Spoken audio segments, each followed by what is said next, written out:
Hi investing traders, welcome back to the channel. और 25 अगस्त है आज। महीना ये वाला भी खत्म होने वाला है। फेस्टिविटीज जस्ट शुरू होने वाली है। अभी परसों से तो गणेश चतुर्थी है, फिर उसके बाद और अलग अलग फेस्टिवल्स शुरू हो जाएंगे एंड आप बिजी हो जाएंगे, राइट? बिजी हो जाएंगे इन व्हाट? कुछ भी आपको करना हो, सबसे इंपॉर्टेंट चीज है पैसा। आपके पास पैसा है तो आप सेलिब्रेट भी बढ़िया करेंगे, आपके पास पैसा नहीं है तो आप बिजी रहेंगे काम करने में to generate that extra income, and which is fine also. मुझे उसमें कोई प्रॉब्लम नहीं है, बट द थिंग इज कि आपको एक्शन लेना चाहिए to go in a space जहाँ पे huge amount of money is traded every single day. Have a look at it. Every day's transaction if you see 4,27 crore, ये पूरा का पूरा बीएससी एनएससी का कंबाइंड टर्नओवर है। 2,89,000 करोड़, 2,58,000 करोड़, 1 करोड़ में 100 lakhs होते हैं। चॉइस बनाइए, how much money would you like to withdraw and work toward it. Hard work करना पड़ेगा, absolute hard work. Money manage करना पड़ेगा, रिस्क मैनेज करना पड़ेगा, तब जाके आपके पास पैसा बनेगा। मैं एक और चीज आप लोगों को बोलना चाहती हूँ कि do you all understand the difference between the traders mindset and a gamblers mindset? Trader का माइंडसेट क्या होता है कि पहले रिवॉर्ड से पहले रिस्क को कैलकुलेट करता है, और एक गैम्बलर कभी भी रिस्क को नहीं कैलकुलेट करता। वो दांव पे दांव, बेट पे बेट लगाता जाता है, ये विश्वास के साथ कि शायद ये वाला काम कर जाए। उसके पास ना कोई सिस्टम होता है, ना उसके पास कोई एक्सपीरियंस होता है इन सिमिलर फॉर्मेट। उसके पास केवल एक बेटिंग का उसको भूत सवार होता है, राइट? उस यही बोलेंगे क्योंकि उसके पास तो कोई लॉजिक है नहीं। उसको पता है कि आज पैसे लगाए, शायद कल 100 रुपया मेरा 1 करोड़ में बदल जाए। आपका कौन सा माइंडसेट है, कमेंट बॉक्स में लिखिए। आर यू अ गैम्बलर और अ ट्रेडर? आप सोच समझ के ट्रेड करते हैं तो आप जरूर अपना कॉपी पेपर पे लिखेंगे एंट्री कहाँ है, एग्जिट कहाँ है, स्टॉप लॉस कहाँ पे है, और मेरा स्टॉप लॉस हिट होता है, अच्छी क्वालिटी का स्टॉक है, नीचे जाएगा तो आप क्या करोगे। वो सारे पॉइंट्स आप लिखते हो कि नहीं लिखते हो? अगर लिखते हो then you are not a gambler and you are working upon it and you will soon be fine. But अगर आप नहीं करते हो then you need to change your mindset. आज बात करते हैं मार्केट में क्या हुआ।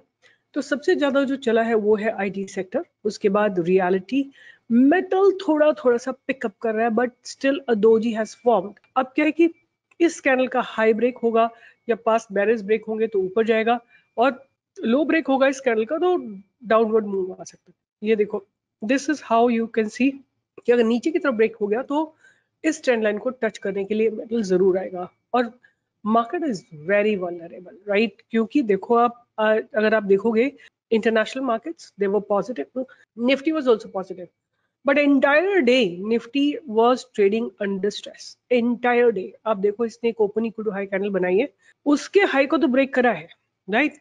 बट पूरे दिन ये ऊपर जाके नीचे, ऊपर जाके नीचे ही आती रही और उसी के आसपास क्लोज किया, तो पूरे दिन निफ्टी को स्ट्रेस था। Bank Nifty was definitely not supporting Nifty, and hence you saw, in fact, it is getting ready to break the low. Market थोड़ा अंडर स्ट्रेस है, बट अगेन लाइव मार्केट में क्या होता है नो वन नोज, राइट? अगर आपने याद है मैंने आपको स्टॉक्स दिए थे, आपको मैंने कई सारे स्टॉक्स दिए थे ऑन द रिसेंटली मैंने आपको दिया था जीएनजी, राइट? EBGNG। आपने देखा स्टॉक में क्या ब्रेकआउट आया है। This stock has given a very very nice breakout. जहां पे हमने बाय का सोचा था 352, वहां से जाके इसने 379 का हाई लगाया, राइट? और उसके बाद मैंने आपको दिया था नेटवेब, दिया था नेटवेब भी, अभी आपको नेटवेब में ब्रेकआउट आया है, राइट? उसके बाद मैंने आपको क्रिजैक दिया हुआ है, और आज इस वीडियो में मैं आपके लिए दो और रिसेंटली लिस्टेड आईपीओ के स्टॉक्स लेके आई हूँ। क्या आपने हमारी वर्कशॉप को अटेंड किया था जो हमने संडे को कंडक्ट की थी? Did you try the scanner that we gave it you? And if yes, write down in the comment कि कैसा आपका, you will have to work upon it, like कम से कम 3 महीने आप उस स्कैनर पे काम करोगे, राइट? बैकवर्ड टेस्ट करोगे, फॉरवर्ड टेस्ट करोगे, और देखोगे कैसा रिजल्ट आता है जिस टेक्निक से मैंने आपको बताया था। अब क्रिजैक भी तैयार हो रहा है ऊपर चलने के लिए, और अभी आज मेरे रडार पे दो स्टॉक्स हैं। पहला स्टॉक जिसकी मैं बात करूंगी, the stock name is MBEL, MNP engineering limited. देखते हैं स्टॉक करता क्या है। This particular stock is a leading player in India's pre engineered buildings PEB sector, operating through the key divisions. Phoenix division है which offers end-to-end solutions for PEBs, including estimation, design, engineering, manufacturing, and structural steel components. Proflex division है, इनके कई सारे division है. I don't want to go into all of it, but what I want to say, इनकी जो market cap है, it's 2,720 crores. P is about 35.4, ROC is about 26.1, ROE is about 28.5, which is not bad. और अगर हम बात करते हैं, company has delivered good profit CAGR of 48.2% over the last 5 years, and Cornus promoters holding in the last quarter has gone down. अगर बात करते हैं इनके सेल्स की, ईयर ऑन ईयर पे बात करते हैं, तो 2020 से लेकर 25 तक इनकी सेल्स ऑलमोस्ट डबल होने वाली है. डबल से थोड़ा कम है, बट ऑपरेटिंग प्रॉफिट मार्जिन्स की बात करेंगे तो वो ऑलमोस्ट डबल होने वाले हैं, और नेट प्रॉफिट की बात करें तो 7 टाइम्स होने वाले हैं, which is a very very big improvement. आप देखोगे इनके ईपीएस भी सॉलिड, एब्सोल्युटली सॉलिड है.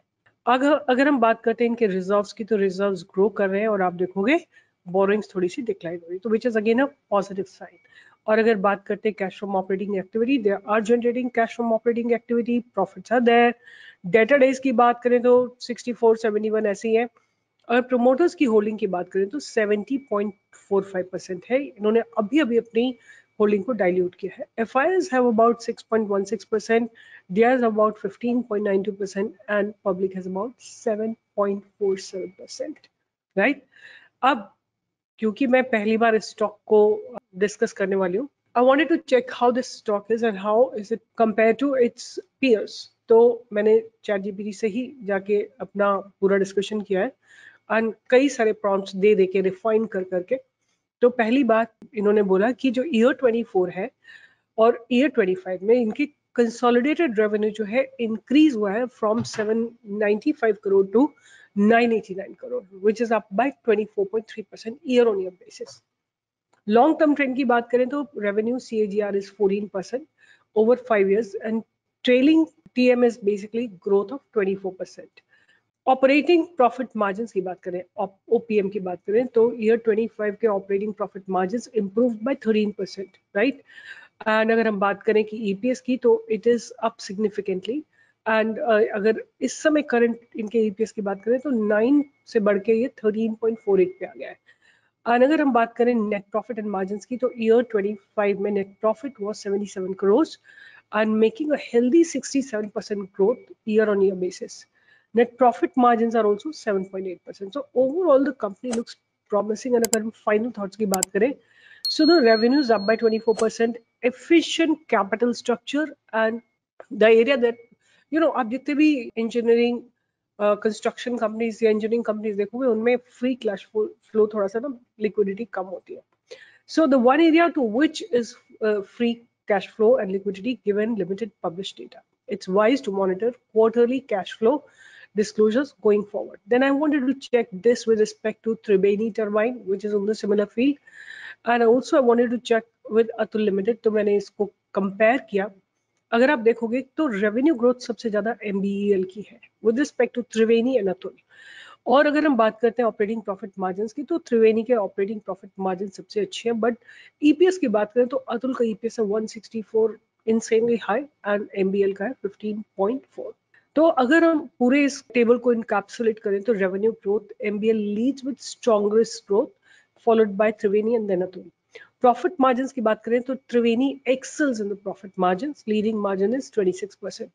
अर्निंग्स की बात करें तो EPS, Atul has a huge EPS, right. Liquidity की बात करें तो Triveni has a formidable liquidity buffer and most robust balance sheet, and Atul generates ample free cash through current revenues. Reserves are modest. MBEL is growing rapidly but requires close watch and negative net cash flow, likely tied to growth investment. अब हम इस stock को technically भी discuss कर लेते हैं, right. MBEL, और इसमें ना लगातार there is good cash getting diploid.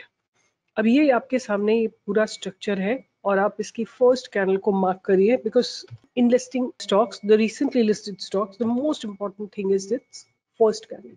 Stock has given a breakout, it went up, came down, retested the same level. तो मेरा पहला स्टॉक था MBEL. दूसरा स्टॉक जो मेरे रडार पे रहने वाला है, दैट स्टॉक मैं आपको दे चुकी हूँ ऑलरेडी, वो बहुत चल चुका है, but still Q Power. it still looks very, very promising, very, very promising. And hence, and the structure developing is also very nice. 6,370 crore का market cap है.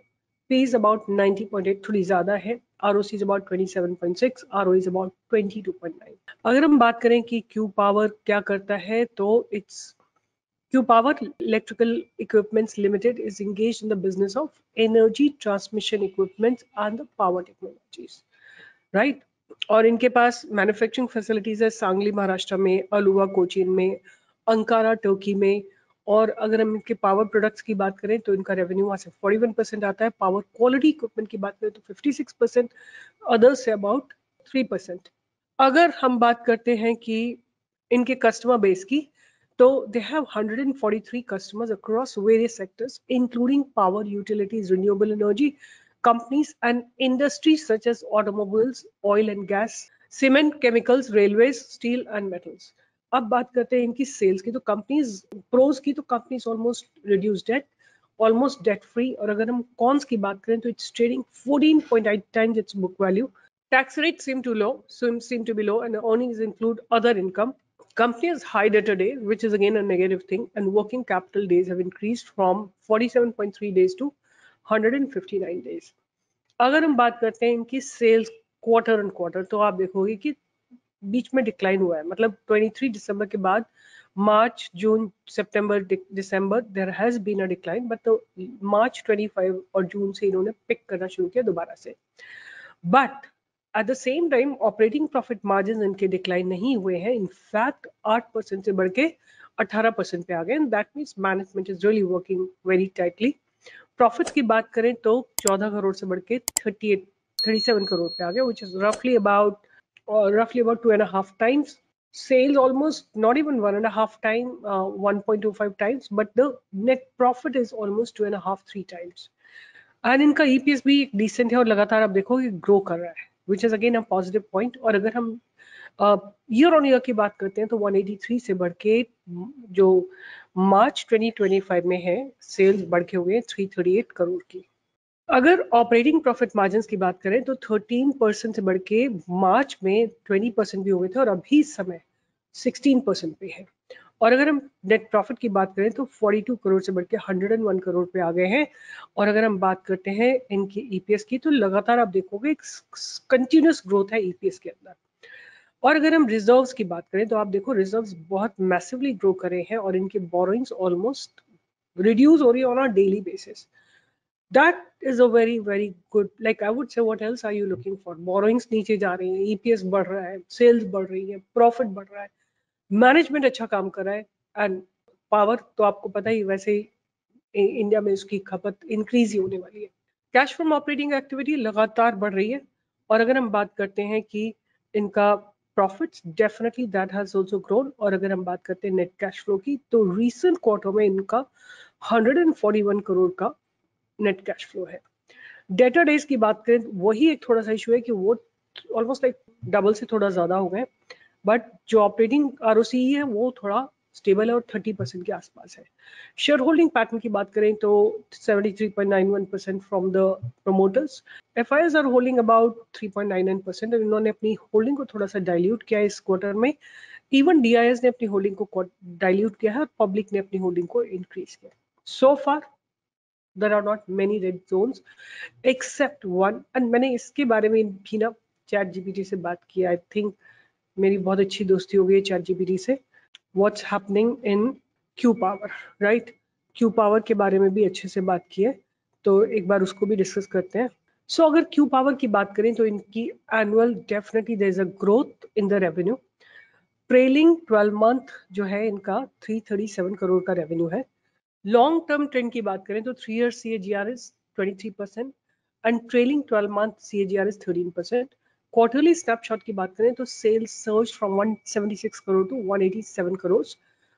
और अगर हम बात करते हैं, वो सारे मैंने आपसे स्टडी कर लिया आपके साथ, everything I have studied with you. The thing that I want to show you is this consolidated table. अगर रेवेन्यू की बात करें तो strong rebound and upward momentum. Operating margin की बात करें तो मार्जिन इंप्रूव सिग्निफिकेंटली. ईपीएस की बात करें तो earnings closely tracking sales gain. Operating cash flow की बात करें तो reflects improve internal liquidity. Net cash flow की बात करें तो likely IPO inflow, bolstering reserves। Debt and liquidity की बात करें तो excellent financial stability. And governance note की बात करें तो add strategic facility flexibility. Final analysis की बात करें तो Q Power showcases a solid financial footprint, consistent revenue growth, but both annually and last quarter. Operational efficiency, I told you कि management looks to be doing very good job because sales नहीं increase हुई है, but इनके profit margins and profits increase हुए significantly. Earnings are strong, EPS momentum is intact, robust liquidity and negligible debt. All put together, it looks good. अब एक बार क्या करते हैं, इसके प्राइस को भी स्टडी करते हैं, और उससे पहले स्टडी करेंगे कि मैंने आप लोगों को क्यू पावर कहाँ दिया था। आप लोगों को क्यू पावर अभी रिसेंटली दिया है 8 अगस्त को, उससे पहले भी कहीं पे हमने क्यू पावर दिया है, right? Let's take this as a reference and study. This is where we entered and I have given you buy again and again. I have given you buy again and again. ऐसा नहीं है कि एक ही बार दिया आपको, बार बार इसमें bye दिया है. इसने जाके आपको हाई लगाया है 914, जहां से दिया था मई से लेके और जुलाई तक, मतलब मई जून जुलाई 3 महीने में आपको इसने आपकी कैपिटल को 2.5 टाइम्स किया है. अब क्या है कि ये स्टॉक जो है ना थोड़ा कंसोलिडेट करा है इसने. आप देखो इतने छोटे से स्पेस में डबल बॉटम लगाया है, थोड़ा स्क्यू डबल बॉटम लगाया है, और आज इसमें फिर से वॉल्यूम्स आए हैं. ये स्टॉक ऊपर चलने के लिए तैयार है, राइट? 830 पे आप इसमें एक अपॉर्चुनिटी ढूंढ सकते हैं. तो केवल 2 स्टॉक्स की बात करी मैं, MBEL and Q Power, right? आपको खुद मैनेज करना पड़ेगा. You have to take responsibility of your money. I am not going to be taking any responsibility. So with this, I'll be signing off and stay tuned for more such updates. And कुछ तो करो आप लोग, लिखो comment, Thums up दो, like करो, share करो, subscribe करो, कुछ चैनल को किसी तरह तो इनकरेज करो. और दूसरी बात, मैंने अभी कल ही अपना इंट्रोडक्टरी क्लास किया था एंड आई आस्क्ड पीपल कि आप लोग किस तरीके से हो. तो a lot of people have come from YouTube, but the most important point is that almost like 28% people have come from the reference of friends, family and colleagues. इसका मतलब कि उन 28% लोगों ने हमारा कोर्स किया, अपने फैमिली फ्रेंड्स को रिकमेंड किया है टू डू दिस कोर्स. तो ट्रस्ट करिए, बिकॉज वर्ड ऑफ माउथ से बेटर कुछ नहीं होता है. There is no other strategy of marketing. The best strategy is the word of mouth. तो आपको मेरा काम अच्छा लगता है तो लाइक करिए, शेयर करिए, सब्सक्राइब करिए, कमेंट लिखिए. मैं पढ़ती हूँ कमेंट, मैंने बोला bye bye. Bye bye, and I'll see you in the live market tomorrow.